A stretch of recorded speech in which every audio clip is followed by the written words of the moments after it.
Hi, good afternoon. Welcome to the marketplace. Coming up, making Ghana's industries competitive, Ghana Union of Traders Association suggests a tripod system which will reduce over-reliance on imports. Scheme, it means that the government should earmark a fund, like the Obatampa fund, the status fund that you are talking about, or as a one pool of, so that will be the Apex Bank. Also ahead, we discuss the geopolitics of de-dollarization ahead of the UPSA Faculty of Accounting and Finance's Currency Development Dialogue Series. Plus, as artificial intelligence becomes a thing, how do you future-proof your career? We have a discussion ahead. My name is Daryl. Thanks for being with us. Details coming up.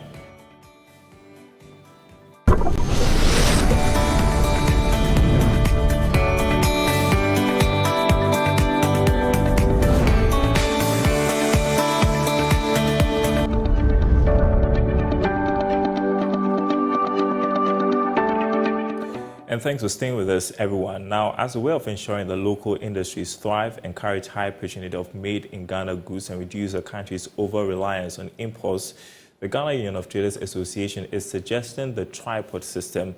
This approach ensures that manufacturers produce goods for traders to sell, get paid by the bank, and traders pay the bank within a 60-day period. President of GUTA, Dr. Joseph Obeng, was speaking in Tema after touring Avnash Industries Ghana Limited as a way of supporting made-in-Ghana goods. Here's more in this report.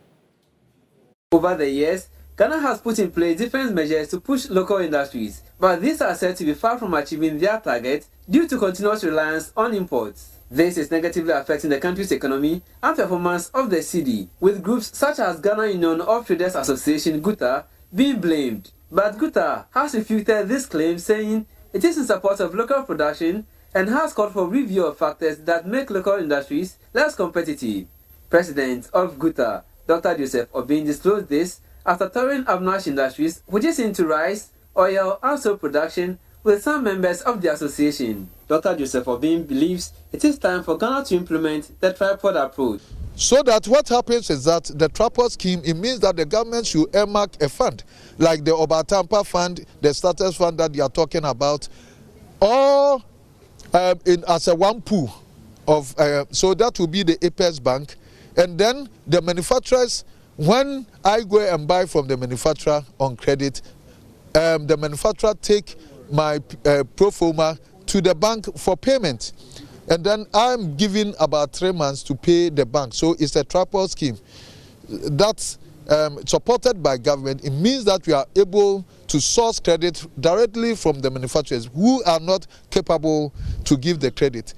Avnash Industries, since 2018, has seen a sharp decline in production owing to factors including taxation, benchmark value, cost of utilities, among others. The company, which could boast of about 1,000 workers, is now having less than 300. Vipul Jain is the group head industry. So what you see here is a wonderful facility to produce quality oil, and if you see the facility here, I don't think anybody can produce at lower cost, provided the taxation system is right. The country has to give some benefit to us in terms of the taxation, and there has to be an umbrella on us. We used to do huge volumes in 2018, and the volume started going down when 50% benchmarking came, then 75%, and now the cascading effect of 6% tax plus the VAT, which Togo people do not have to pay. It is the wish of local businesses for government to walk a talk of making Ghana a hub in West Africa by making the business environment friendly.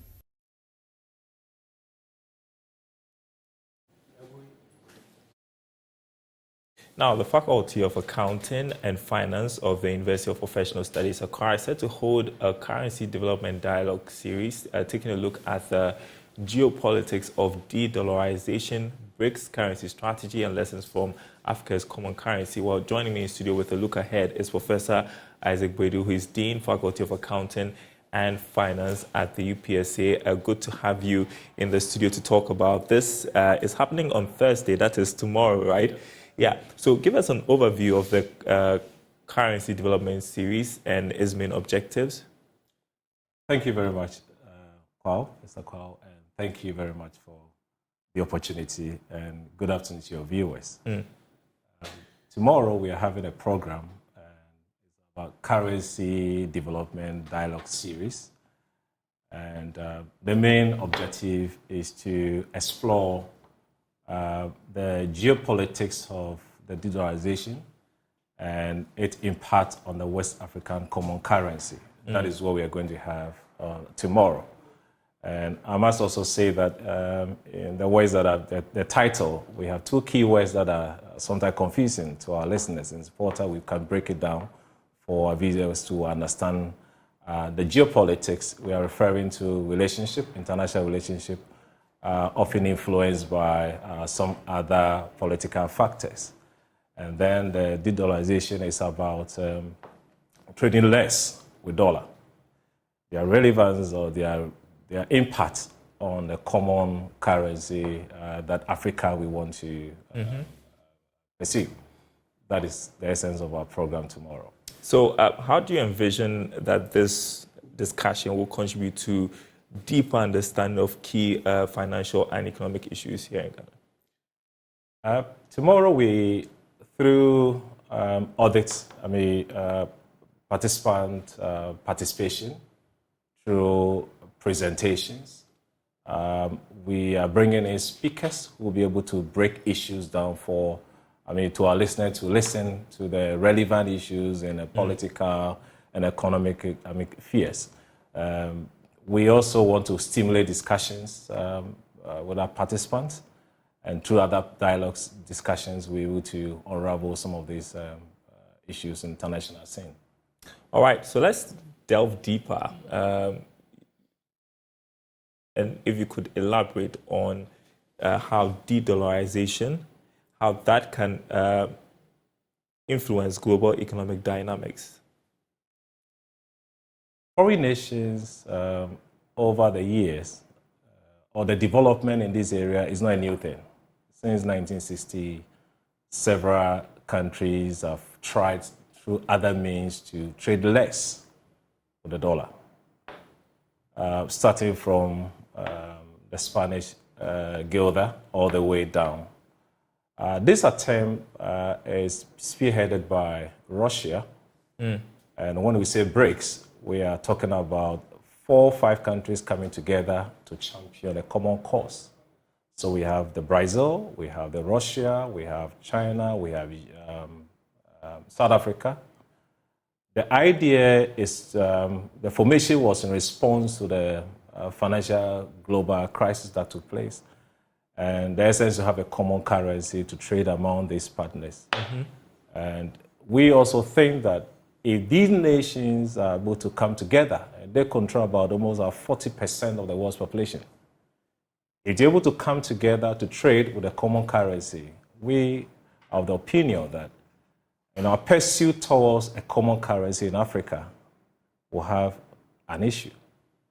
Because we think that several other countries are also preparing to join and talk about Nigeria, talk about Egypt, and other foreign countries as well.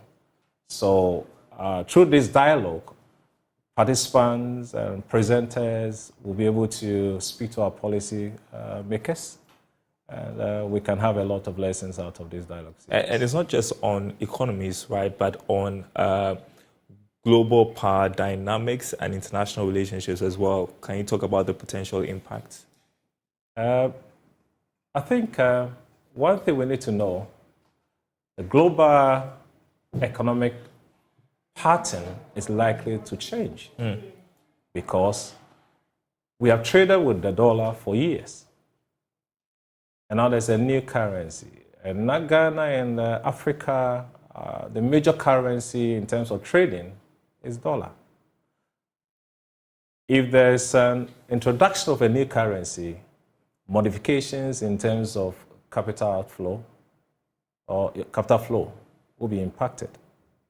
We also know that there will be variations when it comes to exchange rates. Trading patterns likely to be altered. These are some of the impact that we think are going to happen when we're able to have one common currency championed by the BRICS? Well, I know here in Africa, or at least in West Africa, we've been trying to get a common currency. That's been going on for years. Yeah. But, well, I don't know. I don't think we've made so much progress. At least that discussions have gone. And it's especially important as you have the continental free trade going on. There have been talks about a common currency. What lessons can we learn from the challenges faced by the BRICS? Somewhere in August, the group will meet. BRICS will meet in South Africa. We are going to have a discussion. They are going to have discussion in terms of the currencies they are going to introduce. We've been talking about ECO over the years. For a very long time. For a very long time. And also the view that through the dialogue series, we are able to present, we are able to discuss the impact. And I can sit here and tell you that, well, ECO, for years, we've not had anything. Now, a new currency is to be introduced. The effects will be enormous. And we have traded with the dollar years, so many years. And we also think that if we introduce this currency, which we don't, I mean, in Africa, we will say that, yes, when the big nations, they sneeze, I mean, we catch cold. Right. So if they are able to introduce this currency, we are of the opinion that, yes, our trading partnership is likely to be altered. And that is the focus of our discussions. All right. So let's talk about who we expect to speak at the event. Which speakers are you expecting? What will they be talking about specifically, if you can share that?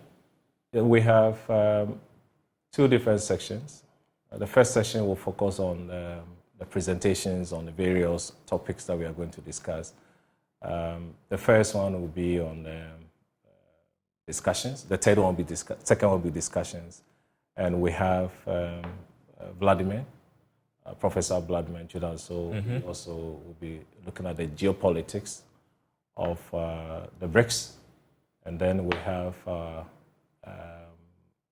Dr. Dani, we also speak. And then we have someone from WAMI, a rep from WAMI. And then we have Financial Intelligence Center unit, also from the government side, to also speak on the issue. Mr. Kwawu, I can see in the flyer that's posted on the screen. And so as we wrap up the conversation, why is it important for Ghana to have this conversation about de-dollarization? One, we have a partner that we've been trading with over years and a currency. A new currency is yet to be introduced. Partnership will be changing. Exchange rates and modifications and capital inflows also will be changing. And that seriously will have impact on our budgets. That would likely to have impact on our trading relationship. And that is why we want our policymaker to listen to this dialogue series. So once again, the time is? It's 11 o'clock. 11 o'clock at the UPSA. Auditorium. All right. We'll be following. So anybody can attend, or anybody can attend. We've sent copious information to the public domain for them to follow. And we have given a link for people to join. But this will be also viewed on JoyNews. JoyNews. Yes, as well. And, we want to thank you for your support too. We invite you to the program tomorrow. We'll be there. Thank you so much, Professor Isaac Boadi, Dean at Faculty of Accounting and Finance at the University of Professional Studies, Accra. I appreciate your time with us this afternoon. Well, let's turn to other news for you. Mayor of Houston in the U.S., Sylvester Turner, has been engaging with the American Chamber of Commerce Ghana as part of his visit to the country. Here's more in this report. The minister stated that the country's manufacturing space is full of huge opportunities for investment across all areas. Referring to the historical warm relations between Ghana and the United States, the minister further noted that the role played by the United States government in supporting Ghana's economy over the years has been key to economic growth. We in Ghana pride ourselves to be the best that African can put on the exhibition. We say we have the best ambience to do business. We have the human resource capacity. We have the appropriate legislature. We have put together the best that any investor would be happy to have. We invite all those who have come with the mayor, not only to sit at this luncheon, but come back. And we do say come back properly. And when you say properly, it means come back with a fat wallet, big checks. We need your investment. We have the platform. Politically, we can be more stable than you have it. It's one of our selling spots. Very peaceful political atmosphere, and we know how to do business and do it right. On this part, Mayor for Houston, Sylvester Turner, at a meeting with the American Chamber of Commerce Ghana, he was excited about his delegation's visit to Ghana, which he describes as very productive, and stressed the need for partnerships that make an impact on ordinary lives. The whole purpose of this trip is to strengthen the ties between Ghana and Houston on multiple levels. And so, and it springs from the meeting that we had, for example, with the Minister of Energy back in 2021, who then came back to Houston in September of last year for the African Energy Summit that we hosted in Houston. And then the President was in Houston, and we sat down and talked in 2021. And I said to all of them that Houston would be coming to Ghana. And today I'm glad that we are here. I will tell you that we recognize the importance of this country. Quite frankly, we recognize the importance of the African continent. The delegation earlier visited the Ministry of Energy to deliberate on other issues confronting the sector.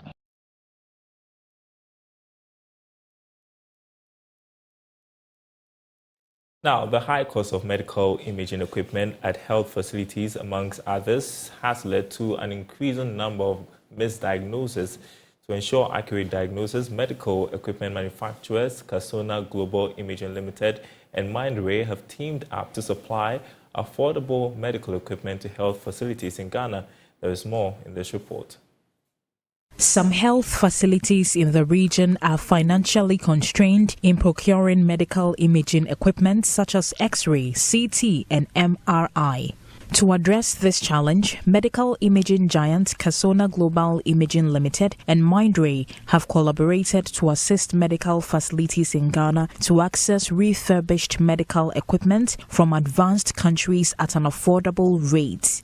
The two companies have partnered with the Private Health Facilities Association of Ghana to operate and maintain such critical medical equipment.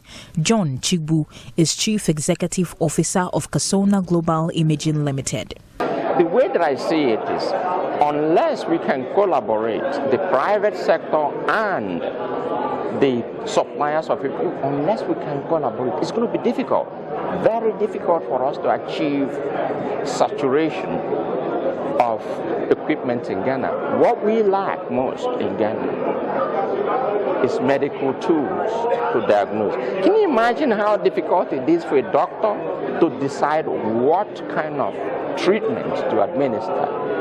That's how my mother passed away. She couldn't get the treatment she wanted because it couldn't be diagnosed. That was why I determined I have to come here and do what I'm doing now. And I'm bringing others in. There are companies in the US that support us. There's companies in China that support us. Think of that.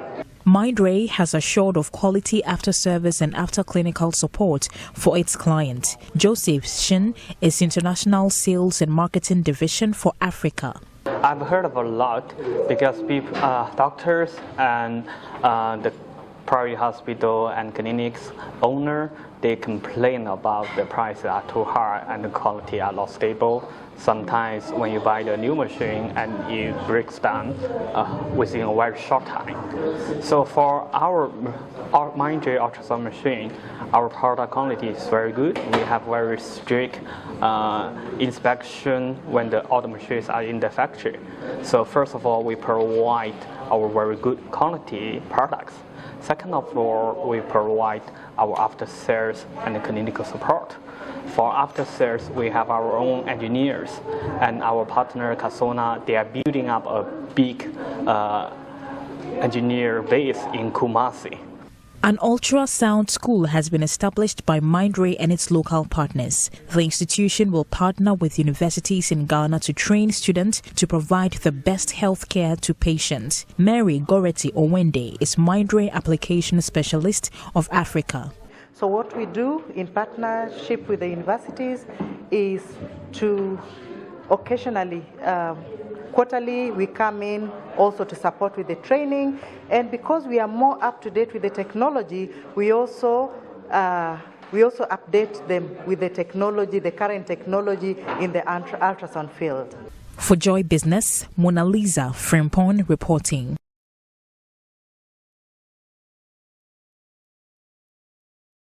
All right, time for Let's Talk Tech. Joining me on Zoom is Chief Executive of Web and Software, Philip Game. Last 2 weeks, we started a conversation on artificial intelligence, how businesses and industries can prepare for the adoption of AI technology whilst minimizing job losses. We discussed some opportunities, potential job opportunities that could arise with the emergence of AI, and how workers can upskill to stay relevant in a workforce that is increasingly becoming automated. We are continuing this conversation this afternoon, and thanks for joining us, Philip. Welcome to the program. And so, are there any specific skills that workers should focus on developing to future-proof their careers as artificial intelligence is becoming a thing? Thank you very much, Daryl. I think the consideration for how workers would prepare for this new wave of jobs that's come about due to AI can be anything that pixelates from a complete overhaul of their current skill set to finding ways in which they could augment their current work functions using bits and pieces of models that AI makes available. But however it is, almost every work must sit down and review how it will continue to remain relevant in this new field of artificial intelligence in the workplace called the generative AI.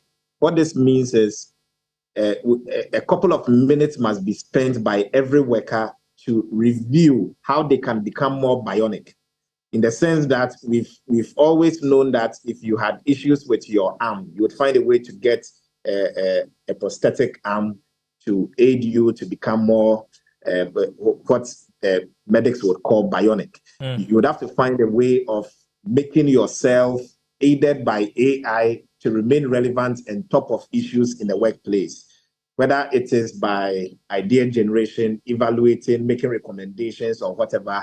However little it is, a lot of people are saying, well, it presents good opportunity and most work will not be impacted at all.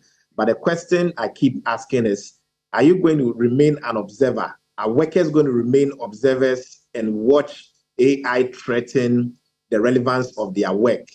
Or you are going to make yourself a superhuman that engages and interacts with AI in a whole new way to make it really possible to leverage the AI for the full benefit and potential that this tool offers organizations?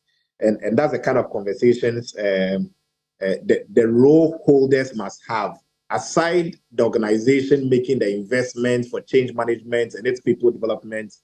I believe the onus remains the responsibility of the worker to also find ways and means to leverage the AI tools to make them more capable than they have been. Yeah, well, in a minute, so how can companies provide training opportunities for their employees to learn about AI and its impact on their jobs? Okay, interestingly, for most of the learning available, it's right within the remit of your function currently. You'd have to find out 4Ds. Everybody needs to take a piece of paper and do a little work, homework, find out which of your tasks is more difficult, more dirty, more dangerous, and more mundane, like something that's very repetitive. So you'd want to find these 4 areas, and then you want to develop use cases around the areas. So if you are required to be generating a lot of ideas, preparing reports, insight generation, you might ask yourself, let's say I'm a finance manager. Okay, P.S. Frozen, the Philip Gamet, Chief Executive of Web and Software, speaking to us on AI and opportunities as well as threats for job security. That's our program this afternoon. Thanks for watching, everyone. There is more news on our website, myjoyonline.com/business. Top story, the government debt to IPPs to hit $2.2 billion by July 31 this year. You can read more on that, myjoyonline.com/business. My name is Daryl. Thanks for watching. We will be back same time tomorrow.